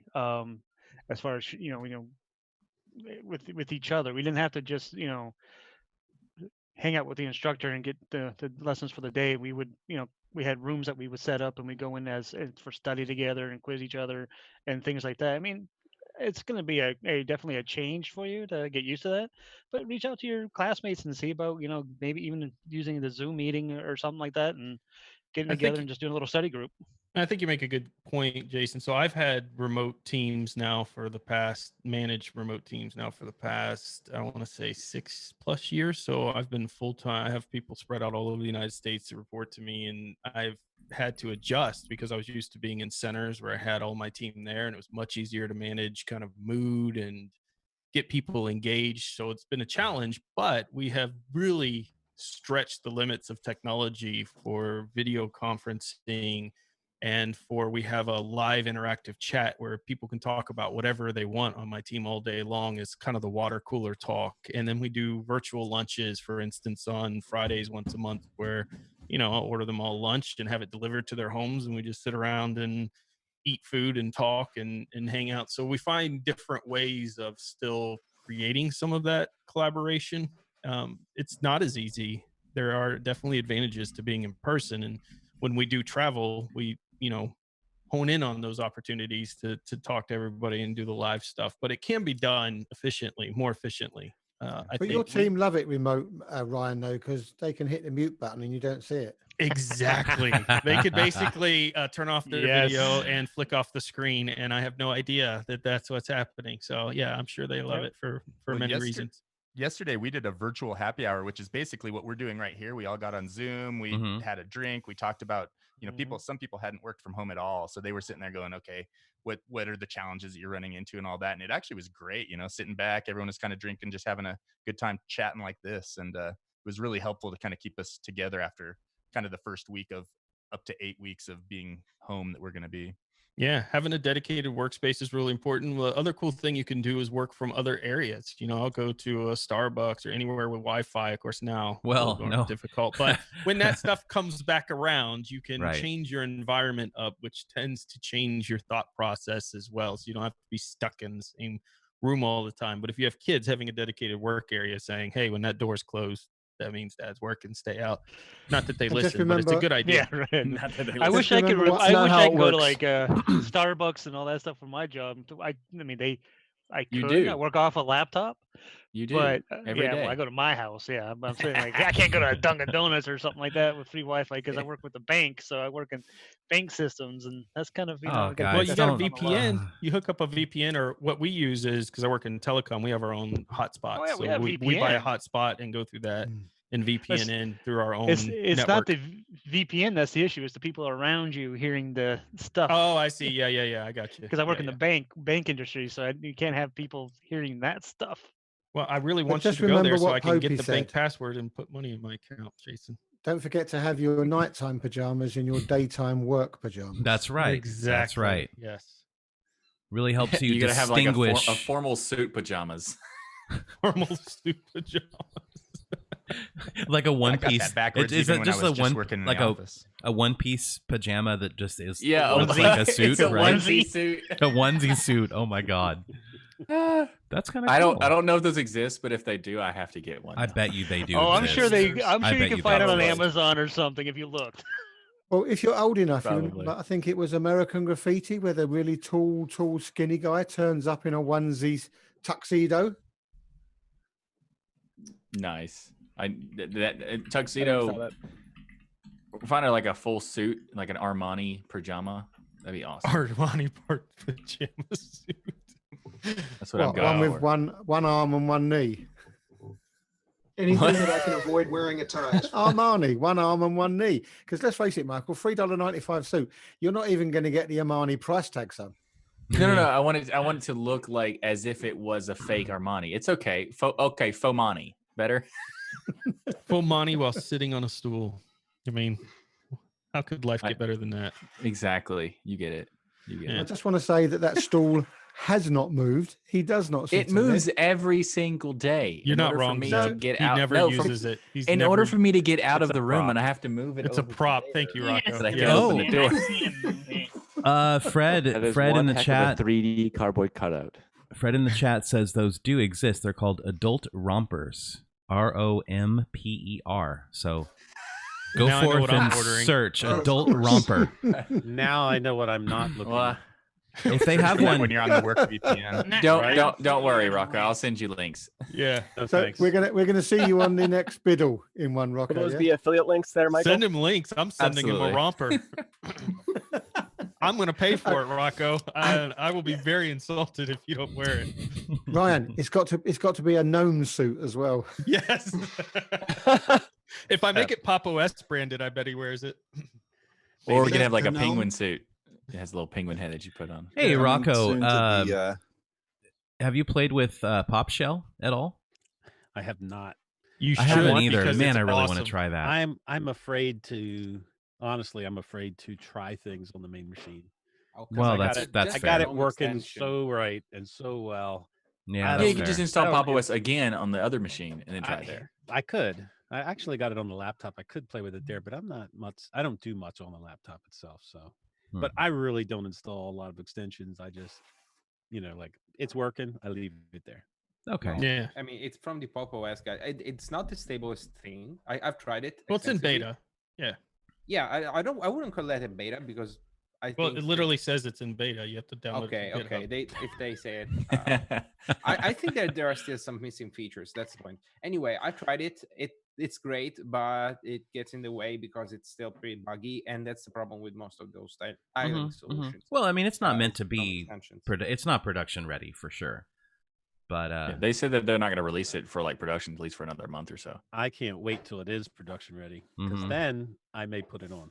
Well, I'll tell you, Then I even will not try. being production ready, That's and fair. yes, it is buggy and it's not anywhere near i3 level, which I don't expect it to get there, but I want it to be similar enough. I can still say that I dig it entirely. Like the concept of the one click move your windows, where you've had them Yeah. set before, or switch to the horizontal versus vertical window frames. Like there's some ideas that they have going on there that are really awesome, and I would compare it to what Ubuntu Budgie has done with their tiling manager, because they also made one. I cannot think of its name right now, but it's out there for Budgie. It's a widget, and it's very similar to that, whereas you're not going to get that full i3 like power capability, but it's still enough that you kind of start to see the real value of window managers. Yeah. Well, that's in kind I of- tiling. really like the idea though. I mean, they're trying to implement tiling in GNOME without touching the otherwise good and working GNOME experience. That's their Yeah, point. I think that's a good way of putting it. Also, if you're looking for a new GNOME tiling extension, I can suggest you try out Tilda WM. It's another new extension that basically tries to do the same thing as Pop Shell, but it has some nice features like the spiral splitting by default. So whenever you create a new window, it just like first time, of course, it's full screen, then splits vertically, then it splits horizontally on the right, then again vertically. It's interesting, and it's even more buggy than Pop Shell. But I was it's suggesting you want more to try it interesting. out. It's even more buggy, but Well, I mean, but it sounds like it's the an promise. extension. The promise is there and for both of these. At Yeah. the end of the day, it's Yeah, not for like sure. you're breaking anything. You can just install it, and even if you cannot log it back in, you can just remove the whole directory from the command line. yeah, it's one of the benefits of using an extension system like that. And I think that there's I like the idea of the tiling inside of an existing DE, like trying to make it work in that sense, because you get the benefits of having the full DE, but also get the tiling features. I like the idea, like the approach, because it's like, I think tiling window managers are really cool, but also like little too far into the hardcore. You have to be a realm. little obsessed with them. Yeah. to See, really I just get want the that enjoyment out of it. functionality without having to take the deep dive down the rabbit hole, and memorize all Rocco, this by the stuff, way, but- the name of Ubuntu Budgie's window manager, for those looking for, is called Shuffler. So if you're on Ubuntu Budgie, check out Shuffler. Yeah, I've actually been playing with Shuffler. Dustin showed me the dev build of it, and I was playing with it a bit. I'm a DWM guy usually, but I'll switch back and forth between tiling and a DE with tiling if I can. Yeah, Shuffler's pretty cool, right? Do you dig it? I do like especially the dev release that they have right now, they've really added a lot of the key bindings that I like, because I'm all about moving my windows around with my keyboard, right? Me too. Yeah. Yep. Oh, Fred is not going to make this easy. He says Etsy, the Target store, Amazon, and AliExpress all have adult rompers for your colorful workday clothes. You know, we need DLN branded rompers apparently. Oh man, I'd wear that. I'd wear that for I'd wear that for every YouTube video. I don't know I'd ever not wear them, you know? Right? That just seems like a normal thing you'd go out every day, you know? That with some sandals in your set. Well, as long as your sandals have socks, you know. I'm still trying to you work have up rompers. the... It's like a onesie, right? So you have it covers your be feet careful on searching Not all for of them, rompers. I guess, but maybe. I did, and make sure your safe search is on. Just okay. Okay. Say no more. no. Say no more. Good advice. Good advice. So good tip. Don't screen share those searches. Okay. I'm still trying to work up the courage to wear my Optimus Prime robe outside. But you don't need courage for that. We are geeks. We own that. Optimus Prime robe is pimp. That is awesome. It is, but you know. Jason, where is your matrix of leadership? Come on. Yeah. You're gonna get your geek card revoked if you don't go out. In Optimus Prime pajamas. Fine. Yeah. I'll do it. I'll do it for you Picture guys. sure it didn't happen. Exactly. We want to see you out in town. Oh, believe me, my wife will take the pictures. No worries there. No worries there. So in the Patron chat, we just got a link to Suitsy. Apparently, it is a suit onesie, and it is like it says it's a hands-on review of the Suitsy, the Silicon Valley onesie suit. I can't recommend this for Wow. all interviews, but I will tell you if somebody came in to an interview and had that on, I would definitely give them bonus points. In my Right? case, anyway. And it's the higher. Yeah. Insta hire, yes. I just Nice. think that shows a lot of character. So this is a question from the live chat for Tux Digital. There's somebody for I can't remember the name of it. Anyway, the question is for the love of Linux is the one who shared it, and it's about like having one server to have multiple tasks.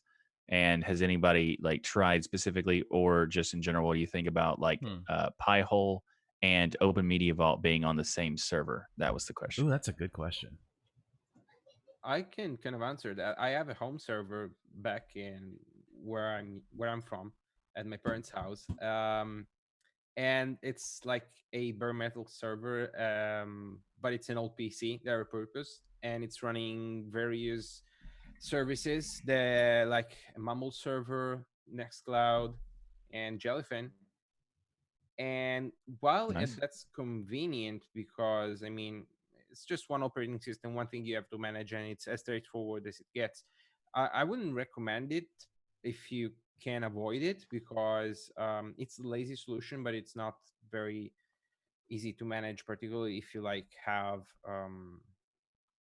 if you have something like Pi-hole. I'd get a separate machine for that, mostly because what I'm worried about is that since all the network traffic, all the DNS requests have to get through that, if I don't know, have a full house of people, they're all using the Wi-Fi and they are all sending requests to the Pi-hole server, then anything else that's running on the server is just gonna take a hit for it, you know. I like to run a lot of servers on Raspberry Pis for various things. Like I have one that runs a Pi-hole. I have one that runs a FTP server over to the side, so the Pi-hole controls it, and I have a USB drive, external drive connected into it. But my FreeNAS server has a lot of tools intermixed in one, so it's kind of meant for that. And Synology NAS would be the same one if you're looking for something more user-friendly, besides mixing everything like you were talking about, Gab, is you've got things like your backup PCs you could set up on FreeNAS. You could set up Minecraft servers to manage them. You could set up Plex. You can set up transmission. You can set up all kinds of different tools and things. Your video conferencing, Nextcloud, all of that on FreeNAS, as well as having FreeNAS as a backup server. So you just basically click and add in these plugins, and you've got a multifaceted server there as well. I find that having automation skills helps a lot in determining whether you want to separate things out as well. Like I try to separate whatever I can out into Docker containers if I can, or things like that. So if I need to rebuild it or move it or something, it's very easy to do so. But sometimes that's not the easiest to someone that's just coming to Linux. So it's kind of one of those things we're helping train people and show them ways that they can separate out things. And I agree with the Pi-hole thing. I mean, with the Raspberry Pi, like, who thought that Pi-hole would run good on a Raspberry Pi? It's amazing. It works great. That's the way I throw it out there, and it's really. I would easy to rebuild really if it goes recommend. wrong. Who would have thought?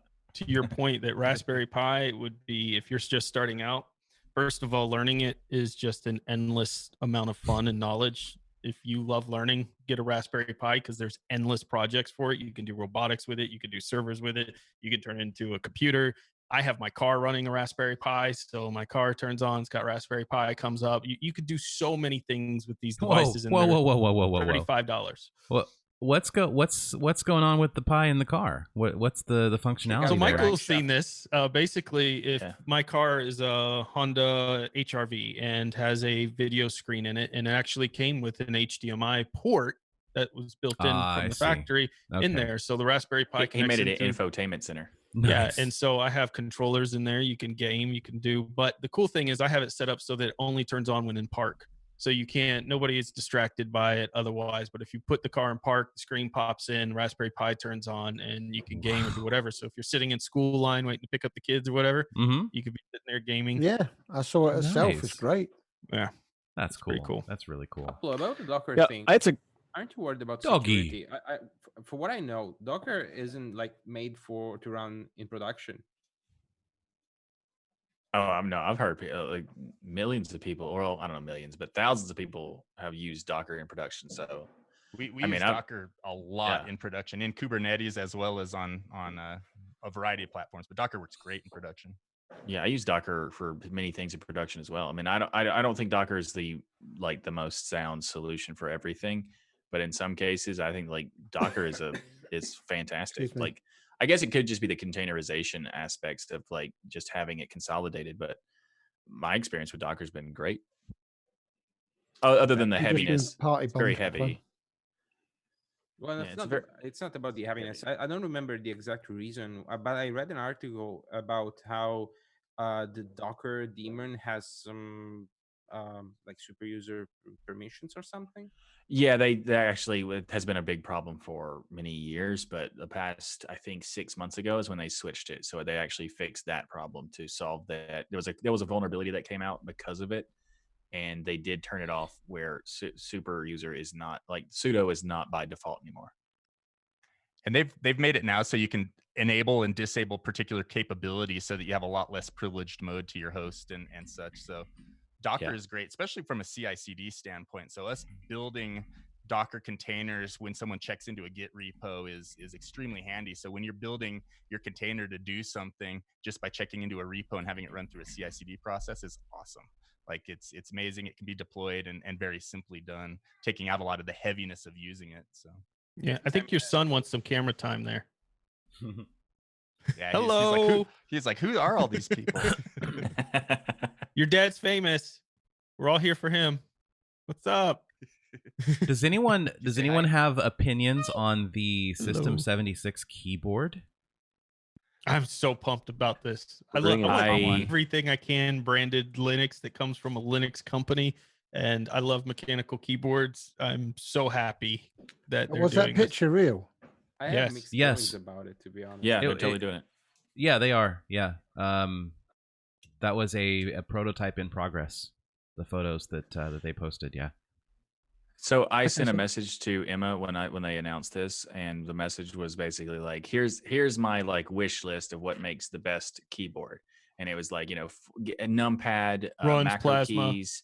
I actually did say that. Yes. Well, you're not going to get a numpad.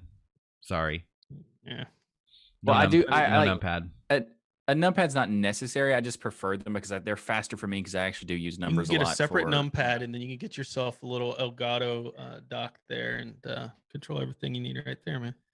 Well, I mean, I already have. It's just money. I don't know what the problem is. I don't need Elgato. I have a ton of keys, so it's fine. I just showed you a thing with LCDs on it, and you hold up in comparison a blank keyboard.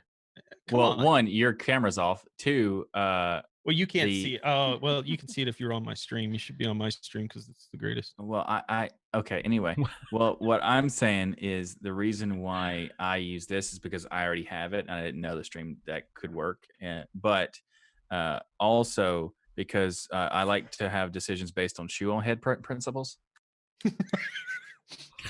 I love that you've embraced that. So this is this thing with Michael. If you all don't know, is Michael has amazing solutions for a lot of things, and I mean that.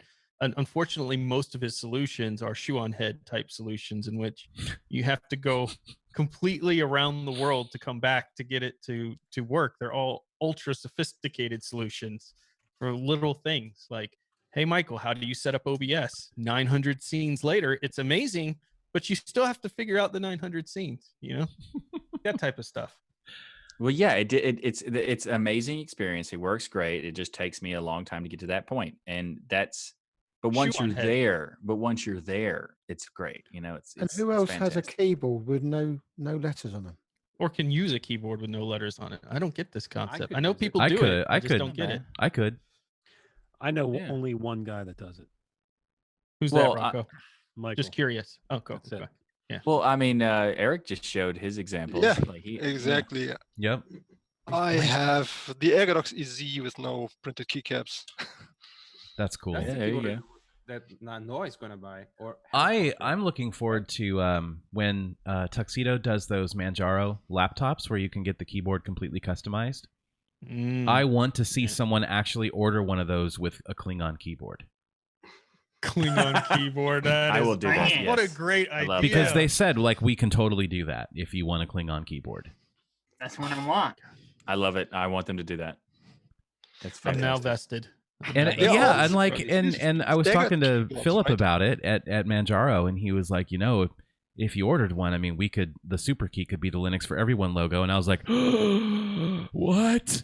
That's so cool. I love how you're debating. Do I support my show with the Linux for Everyone keyboard or go Klingon? That would be tough for me. I don't know which I would choose. I almost need two. Well, why Those not? two things are not mutually incompatible. Exactly. You can have a Klingon keyboard with a DOS Geek logo if you wanted to, as the super key. Why not? Do it. I love it. I want to get one of those Romulan cubes that they showed in Picard. Those things look so cool. Oh yeah. Oh yeah. Yeah. By the way, Picard's awesome. Picard is pretty not good. Watching it, Loving it's Picard. Great. Yeah. No spoilers though. No spoilers, but episode 7 was the best episode of Star Trek I've seen in so long. Yeah. I mean, that's not hard because the last time we had basically Voyager and Discovery, so it's like we had Enterprise. Enterprise, come on. Enterprise was like 90% good, and they just kind of like, man. My theory of Enterprise is it was fantastic. It was the theme music of Enterprise. No, it's the show. The theme music was trash. 100% I mean, trash. come on, that is not that theme music. No, you're right, but that's why I think I liked it. The acting of that Enterprise was fantastic. It was just like the writing was like they were lazy, you know. And like, come on, a dog on the ship was amazing. That was nice. Well, I mean, yeah, but also okay. I love the All idea right. that they had the Arthros chef. was awesome. Season 3 and season 4 were the two of the best seasons of any Star Trek. But season 1 and 2 of Enterprise was like, what is going on? Yeah, I it's a agree with shame. season 4 was fantastic. I think there was a lot of great stuff, and I think that Enterprise had the problem of they had like everything that could make a great show. The concept of going back and doing a proper prequel, not a weird Discovery prequel, but doing the proper prequel, and then doing the fact that it had like industrial style ship where it felt like the first version of the ship we would make would be that. That is so good. There were so many pieces that were fantastic, and then the writing was just like, let's make some sci-fi stuff. I love Discovery. I'm a huge Star Trek fan, and I think Discovery brings Star Trek to a whole new audience. I like Discovery too. I like the change in the Klingons. Alex is shaking his head. Alex is not a fan.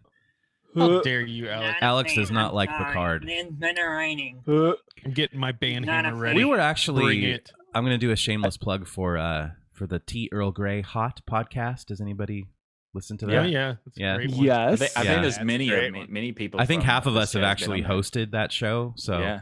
Anyway, I'm on episode 30, and we were talking about Picard in general and this, this interesting divide. It's a very divisive show because people who loved Next Generation will say, well, yeah, great, Picard's here, but it doesn't feel like Star Trek. It doesn't feel like the Next Generation. It's Star Trek it's violent like and it's Linux nerds, it's right? it's We're negative very and it's picky. Okay, I've got a question for you, Star Trek aficionados. Yeah, Oh, goody. Trekkies is what we prefer. Go ahead. Okay, so why can't you just watch a show and enjoy it? That's for like what it saying, is? why can't you just pick one Have to. distro and Why do enjoy you it? have to It never pick happened. holes in every single? It's a great That's show. part of the Just fun. watch it and enjoy That's it. part of the fun, Zeb. Fair It's enough, Zeb, fandom. but That's why just can't fandom. you play pixelated games and just enjoy it? Yeah, I mean, it's a come game, on. Zeb. Just because it's pixelated doesn't take away from the fun. It does. So Zeb, for me, what makes Star Trek great was more Next Generation, because I think that's the pinnacle, and all the rest are basically bottom feeders compared to it. But anyway, how dare you? Deep Space Nine is okay. But what I think is for me, like for Star Trek, was that it took me to a place of optimism and hope, and the idea that there's better things are coming no matter what turmoil we might be in right now. It's this idea and belief that this Roddenberry belief, which by the way, Roddenberry actually was not that good of a guy, really, which kind of made me sad when I found out. But anyway, his idea, his story, sorry, and that we're not going after greedy things, or we're venturing out to expand the human status, to become smarter, to become more knowledgeable, to grow as individuals. And Star Trek really spoke that to me. Things like the Next Generation episode with Barclay. Do you remember Reginald Barclay? Anybody here? No, got it. All right. Yeah. Well, how he had a hard time integrating, and they really made an effort to integrate him into the group. They really worked hard to make him, to help him out and help him through whatever his difficulty was. That's what we've been doing in the network with you. I know, and that's why I love you guys. Because I am Reginald Barclay. I'm because you're not a true Trekkie and don't like Discovery. We're trying to integrate you into the group. Bumbling idiot, and you kind of work me through that. Anyway, so that's I think Barclay's one of the best characters in the. Yeah, he is, and I think that there's a lot of things about like the Next Generation Trek that just had the core fundamentals were of just such optimism and the best of what humanity has to offer. And I don't feel like Discovery gives me that feeling. In fact, when I watch Discovery, I feel like I need to like cleanse by watching the Next Generation. I kind of feel the same way about Picard.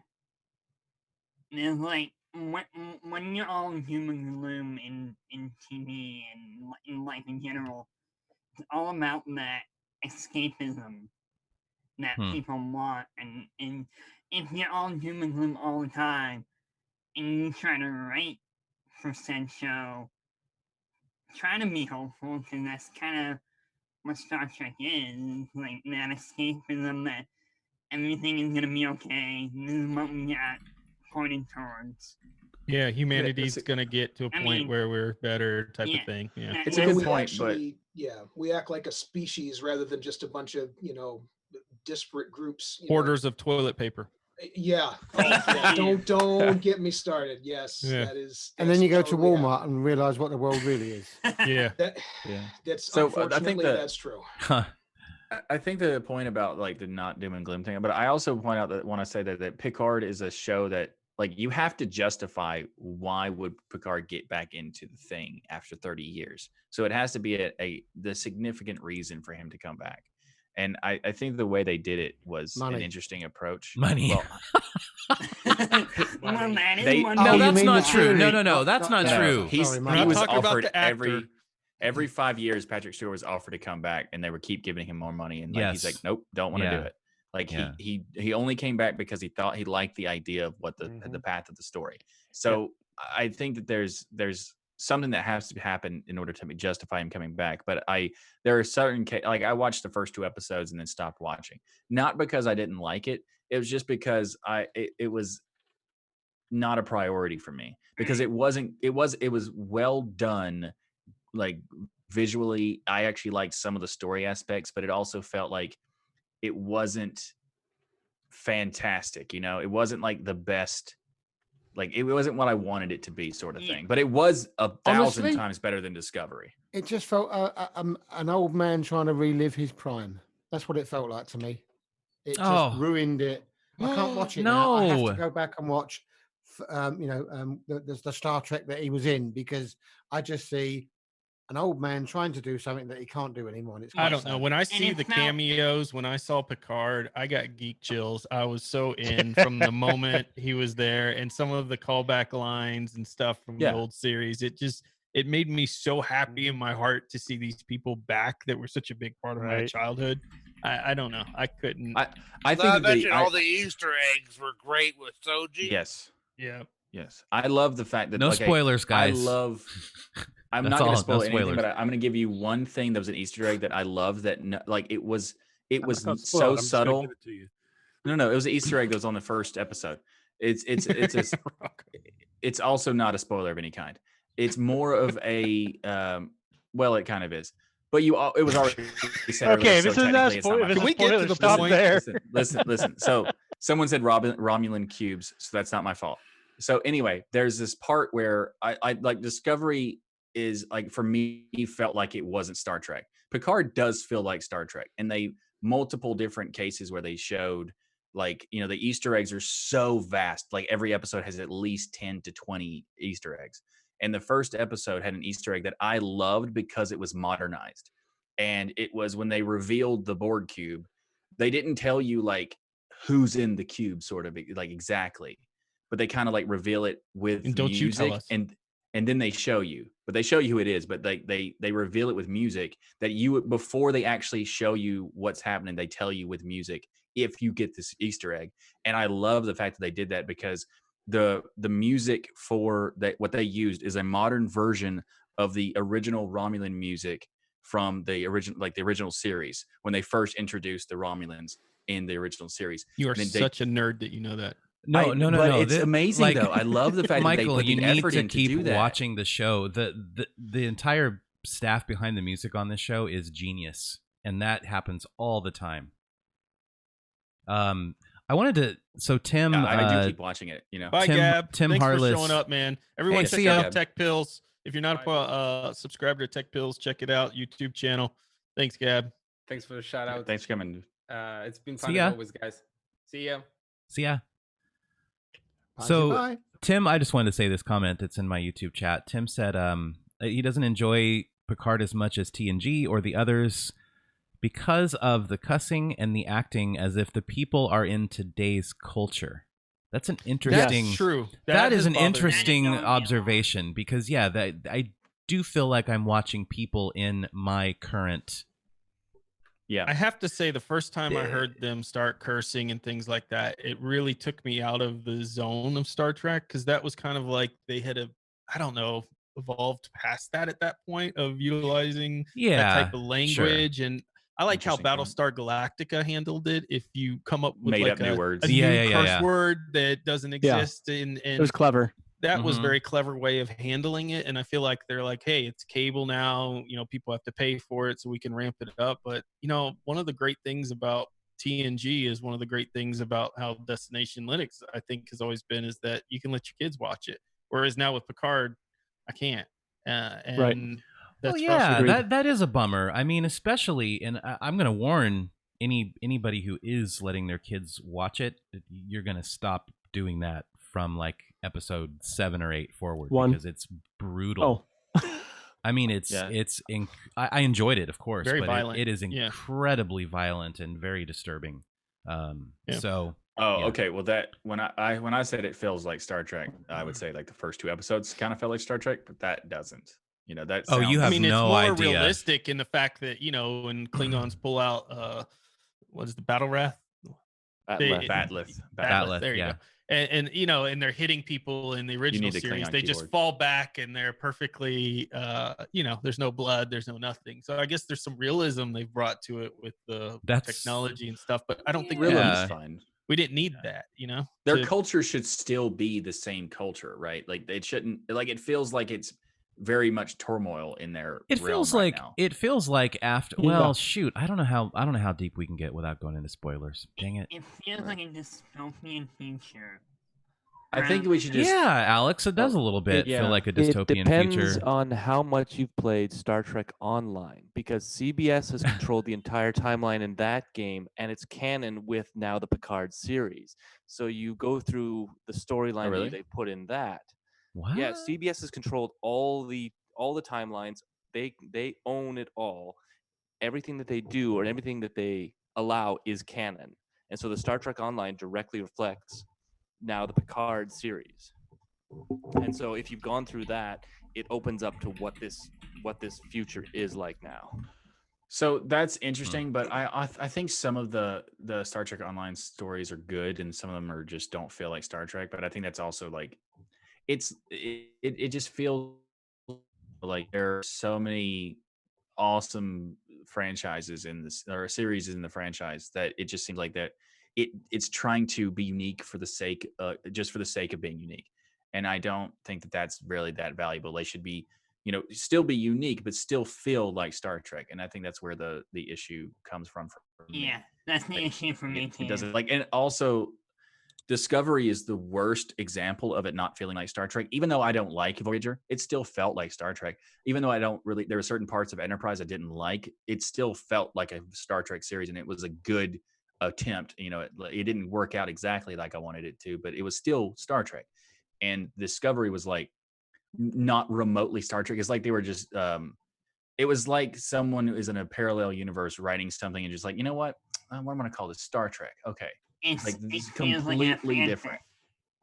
Yeah, it just felt like that. And Picard feels like sort of Star Trek, but also like Discovery-esque, where it's kind of like leaning too far into the Discovery part. And I also just hate the Discovery Klingons because I hate it. I hate it so much. Yeah, that was kind of weird. Yeah. I love the fact that they spoke Klingon like consistently. Like, why are they speaking English? And the only time they ever spoke English was to like give emphasis of like the thing that they hate about about the Federation. Like, I like that part.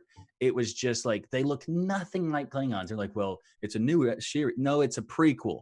It's in between where they don't have the. How do they go from being like smooth foreheads into the bumpy foreheads, but in the middle of that they're monsters? Like, what? Yeah, how does that happen? Language is so cool that they will go through entire scenes where they're speaking Klingon the entire time versus just kind of little blurbs like you saw in the Next Generation. It was like the whole show they're talking in this other language and really embracing that, and I think that's pretty cool. Mm-hmm. Yeah. But you know what? I do love that part. Bottom line, don't you meh me. Bottom Don't line, you I'm meh glad me. that we have some new entertaining Star Trek. That's, there you go. Yes. I'm thankful for But it. I will always say Deep Space Nine is the best Star Trek, and Wrong. I know. Okay, Next Generation. Damn right. Dude. No. Okay, no. Michael, I am almost to the end of season 2 of Deep Space Nine, and I'm just not seeing it, man. I don't love No. You have to hang on a little longer. Okay. Season 3. Okay, here. This is where the I talk. Dominion comes. The original No, series. when Worf moves on the series, that's when it picks up. No. Worf helps. Yes, Worf does make it good. Tremendously. I like it. He does make it good, but that's not what makes it good. So here's the Dominion Wars, right? This is a thing. Listen, there's a thing that Star Trek does that only happened twice, but it still is kind of a pattern. You know how Star Trek Next Generation, where it got good, the first season was okay, it was good, but it wasn't like the best, right? Until Riker grew a beard. Oh, the same thing in reverse happens in Deep Space Nine. When Sisko shaves his head, it becomes a completely different show, and it's awesome. And the reason is because there was a movie that the guy who played Avery Brooks, the guy who plays is that his name? I don't know. Yes, something. That's correct. Yep, Avery Brooks. Yeah, he played a character named Hawk with a shaved head, and the studio felt like he would be associated to that character, so they insisted that he have hair for a certain amount of time, and then they're like, yeah, it's fine now. Then it like they let him relax and let him be in like an actual like different person, like he could like grow into the character. It turned it into a different show, and it was so much better. And there were so many episodes that are amazing, like the episode of like them Let going me just back, help back everybody in time out. and stuff. Let me help everybody out. It goes like this: Arch, XFCE, the next generation, greatest things out there. Case closed. Let's move on. You're forgetting the original series and the animated series. The animated series, Nico said. Why is nobody talking about that? I think we're all trying to forget about it. It's because no, I'm just kidding. James, I'll give you a compromise. TNG is the best Star Trek. You know, it's the best Trek, Star Trek. Deep Space Nine is my favorite Star Trek. Okay. Oh, okay. Okay. Now I have heard of this. Rocco's been suspiciously quiet during the Star Trek. Because he doesn't care about Star Trek. So no, he's a huge fan of Star Trek. Oh, come on, Rock. Oh my gosh. They're all good in their own. I think he's playing. I think it's because he's playing PSO2. Okay, Yeah. so I, watched some of the Star Treks, but I am in no way any fan of Star Trek. You're not one of those silly Star Wars fans, are you? Why can't we be both? You can't. I like Star Wars also. Why can't you be? Why can't you like it all? The universe will explode. I watched Babylon 5. I watched Star Trek. I watched Star Wars. I watch it all. To be honest with you, I would have to say that I do like Star Wars a little bit better than Star Trek. You would. Phantom Menace, #1 episode. You would. Don't forget about Firefox. Firefly. It was technically number Firefly one. Yes, but... Firefly, and then there's Farscape. Firefly, the brown coats unite. Yeah, Firefly was Firefly's amazing. awesome. Yeah. Firefly was good. I think we all can agree that you can be a fan of both Star Wars and Star Trek as long as Star Trek is the top one. Yes, agreed. 100%. Red Dwarf from the chat. facts. Red Dwarf. Now, see, I'm a fan of Star Wars more for the books than the actual. Before Disney took over and took all the canon away and basically threw the books out. There's hundreds and hundreds of Star Wars books. I pretty much read them all. And then that is where you get to the meat potatoes of the Star Wars universe. Now, Star Trek, I never read any of the books, but I definitely watched the TV series because the movie. Star Wars books doesn't are really have a definitely TV series other than like Clone Wars.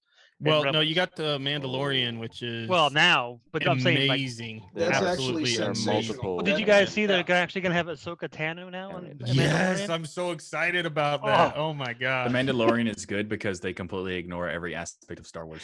It's a man with no name Western set in the Star Wars universe. That's what it is. it's so. And The reason it's why so it feels like well Star done. Wars is that So they well- don't try it to does. overdo it. Yes. Like they don't try to overdo the rest of it. Like that's what I love about the Mandalorian. By the way, the tech to make Mandalorian is amazing. That is a So really we've got cool 7 system. minutes left. So do we want to Probably, do some yeah. shout outs here? And I do want to show? say one thing that this, I'm not about Star Wars or whatever, but anyway, I just want to point out to something. PC won't Freak ever is stop. in Never. Zoom. PC, Never. I am shush. So PC Freak is in the patron chat, and he's the one with the QR code.